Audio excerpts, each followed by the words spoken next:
To get far in life, you need to know how to communicate. Communicating is one of the most important features that humans possess, and it can either make you or destroy you. So, today I'm going to give you a couple of tips on how I learned how to be a better communicator from my own experience. Okay. So, when it comes to communication, the very first thing that you want to learn how to do, or that I would say you want to learn how to do, is learn how to slow down.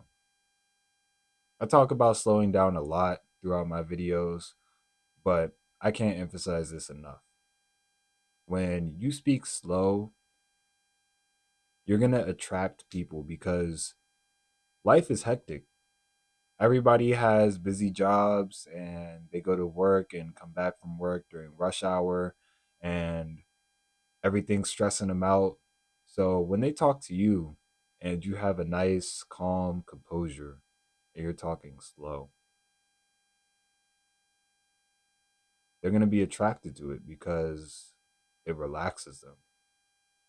It's like an outlet from all of the stress in life because there's a huge difference when I'm talking like this and taking a bunch of deep breaths and saying like a lot and saying literally, because literally this is how I talk and this is what, versus me talking like this and just relaxing. You have to think of communication like a marathon. Communication is not a sprint. You don't need to hurry up and rush all the words out of your mouth so people can understand you or so you can hurry up and understand people. Matter of fact, I would say it's more counterproductive to have somebody understand you faster by talking faster. It's more counterproductive that way. I would say people will understand you faster if you talk slower.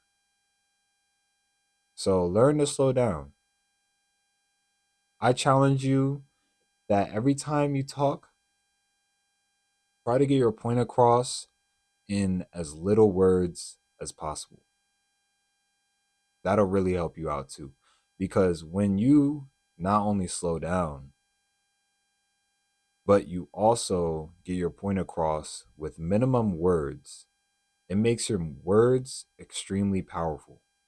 And since you're going so slow, it is a lot harder for you to make mistakes.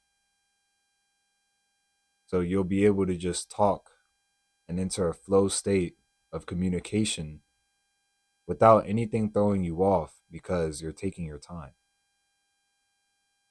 It's no different than writing an essay for school. You hurry up and write through it and just write every single word that comes to mind on the paper. It's going to look sloppy. The grammar is going to be all over the place. The story is going to be all over the place.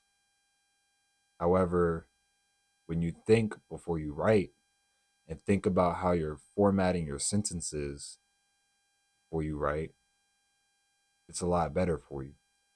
Let's take an example, right? So let's say I get super famous and somebody comes up to me to do an interview. And so they come up to me, "Hey Chase, what made you get into technology at such a young age?" Now, I have two choices. Either I can respond one by trying to hurry up and get my ideas off my chest. Um, yeah, so I like technology ever since I was a kid, and I just really had an idea of, or, "Hey Chase, what about technology did you enjoy from it? Why do you like technology so much? Why do I like technology so much?"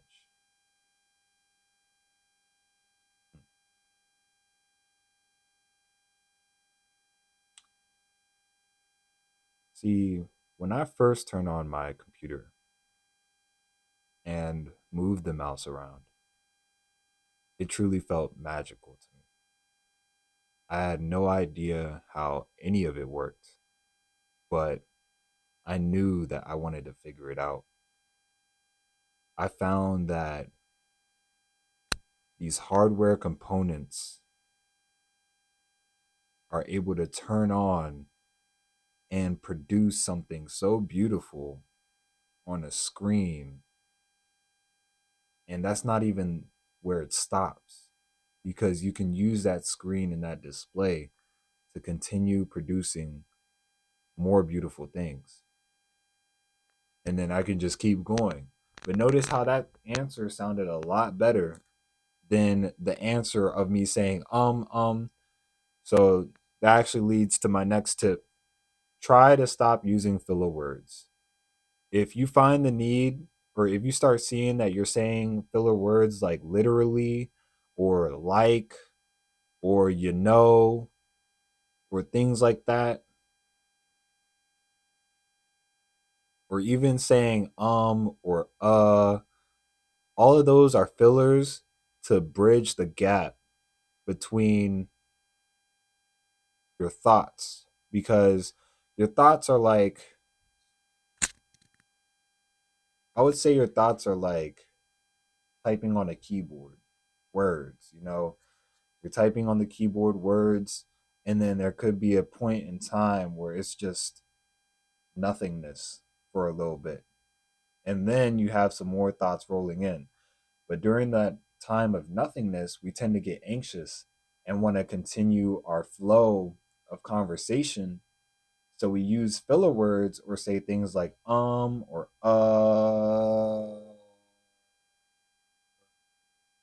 to eventually bridge that gap.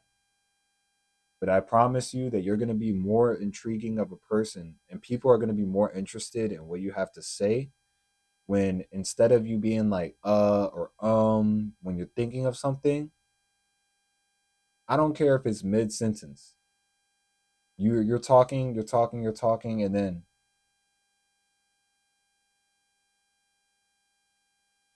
oh, that's right. So you want to, you know what I'm saying? Because then they're gonna be like, why did he stop? Why did he stop talking? So that's another point. Another point I would say. So I saw this on other videos, and they said I get good at storytelling. And me personally, I'm not the best with storytelling. However, I would say I would replace that with learn when it is appropriate to speed up and when it's appropriate to slow down. And the best way to learn that is through storytelling. So I'll give an example. I'll tell y'all a little story. I'm not the best storyteller. I'm still working on this, but I'll give y'all a little story. So this Sunday, my mom and I decided to go to the casino, right? So we set a time that we're going to go to the casino on Saturday, and Sunday comes up. I wake up in the morning and I had a flag football game. So I go to the flag football game. It was cool. It was nice. I only played one game or one play out of the whole two games, but it was cool. I got to meet the team. It was my first time, and I still had a good time. So I leave that place and we go to Cracker Barrel. Cracker Barrel was nice. The food was delicious. We had good conversations, good laughs. It was awesome. And so eventually we leave Cracker Barrel, and it was finally the determining time, or I'd say it's finally the time to go to the casino. So I talked to my mom and I asked her, "Do you want me to split this 100, or what would you like to do?" And she told me she had 100. So I was like, "All right, bet we could just both push up with 100, and we could both split it, and that's cool." So we agree to that. We drive over there, go up to the parking lot, park our cars, get out the cars, and we just talk. We just talking about the games we're gonna play and whatnot. So I step foot inside the casino stairway. So it's like a stairway, and then it has two doors. It has two doors. You open the door, and then you see elevators on your left or your right. Once I stepped in there, that is when my heart sunk because that is when the reality kicked in that I can either walk out with some money, I can break even, or I can lose some money.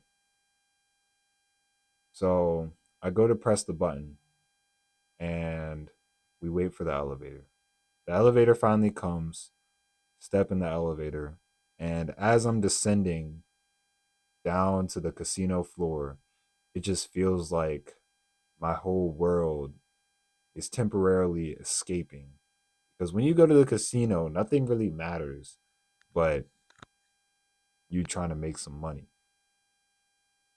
The elevator doors finally open up, and then we walk out.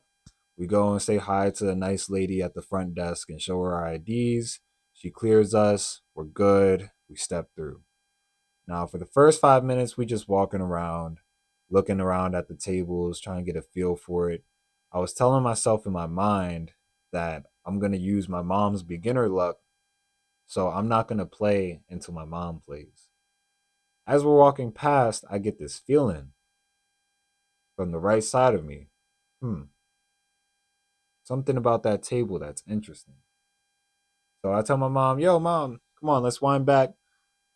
She she asked me what I was doing, turns around, we go, we sit at the table. I give them my 100 and I get some chips.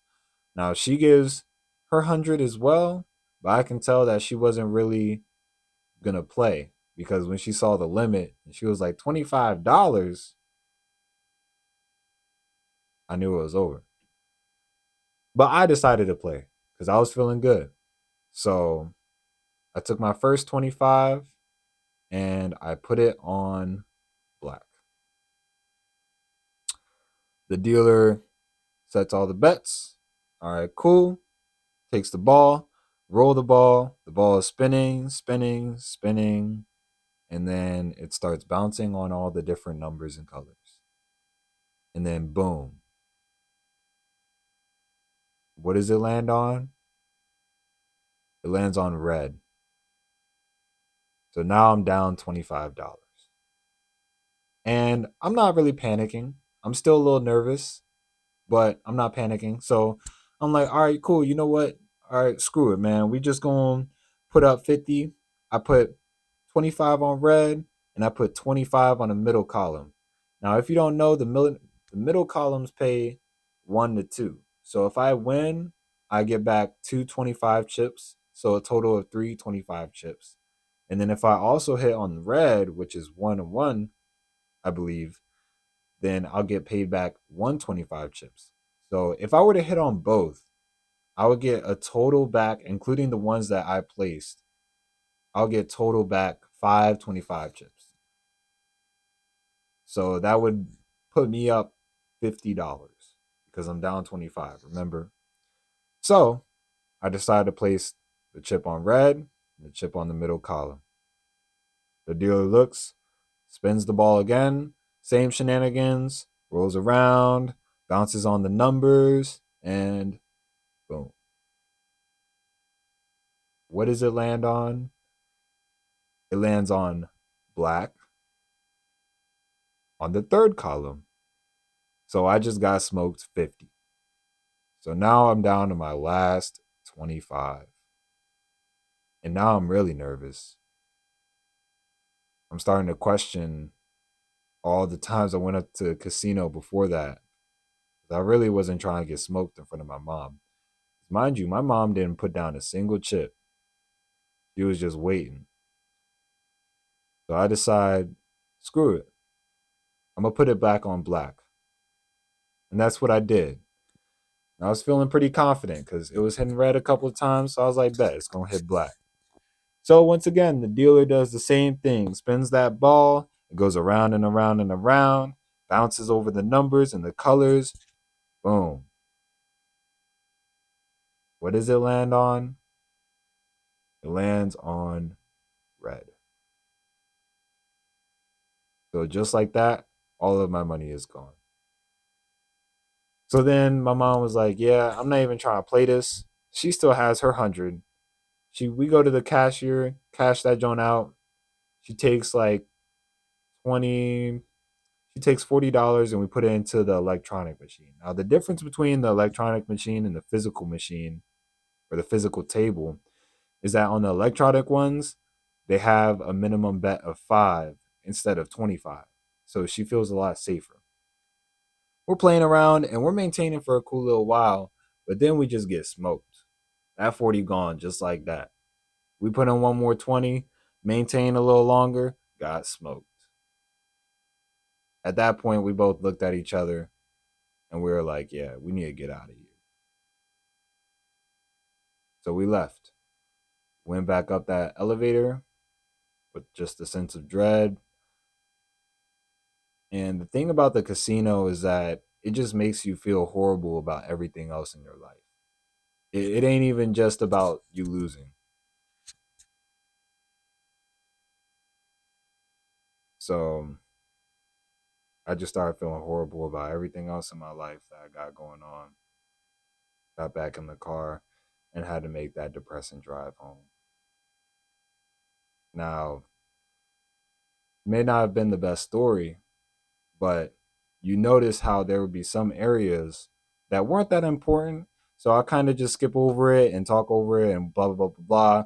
The casinos, he spent the little ball or whatever and it rolled over the numbers, yada, yada, yada. But then when it was something important, I slowed down. What did it land on? It landed on red.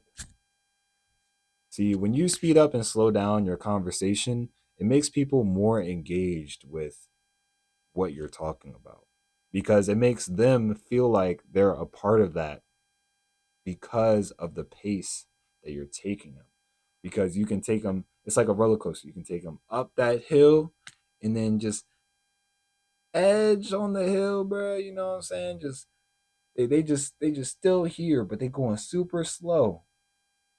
And then you take them all the way down and then back up, back down, so people will be more engaged in what you have to say, whether it's a story or you're just talking about something real.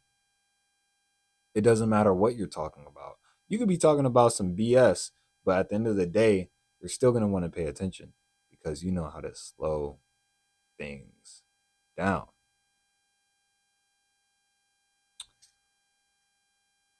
So yeah, so I would say that is really the tips that I have on being a better communicator, learning how to speed up and slow things down, knowing how to slow yourself down in general.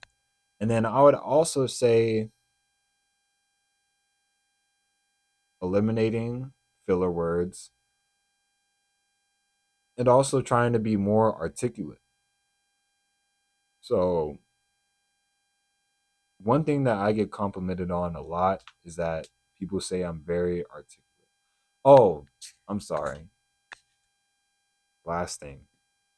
No, two things. Another thing, be organized. And this is something I struggle on still.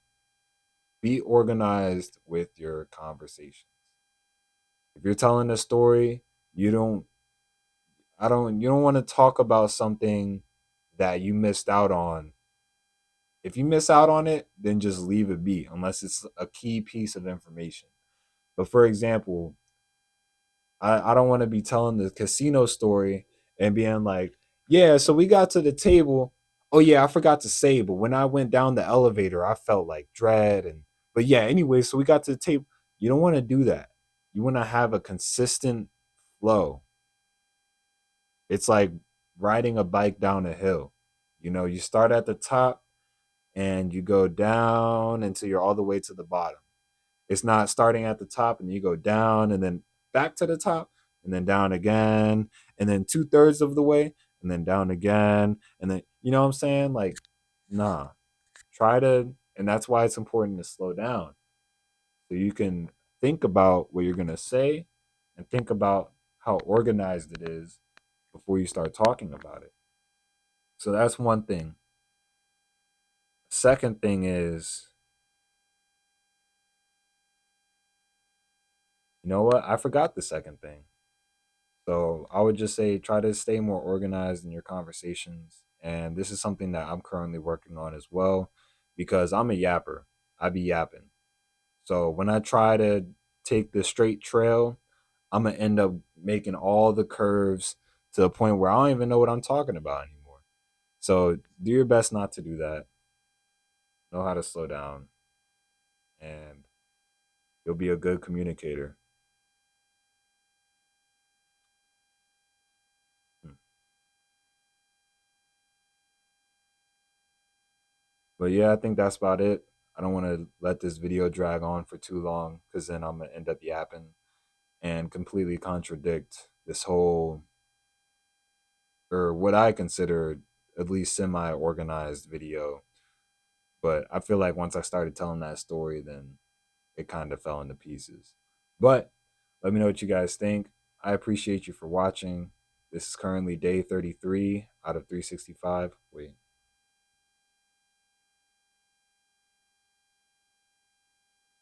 is day something out of 365? I'll find out eventually. But we're about to reach 35 videos, and I'm proud of myself, and I'm proud of you for watching and being you. You guys have a good rest of your night, and I will see you tomorrow. I'm also tired, so that may be what it is. But see you.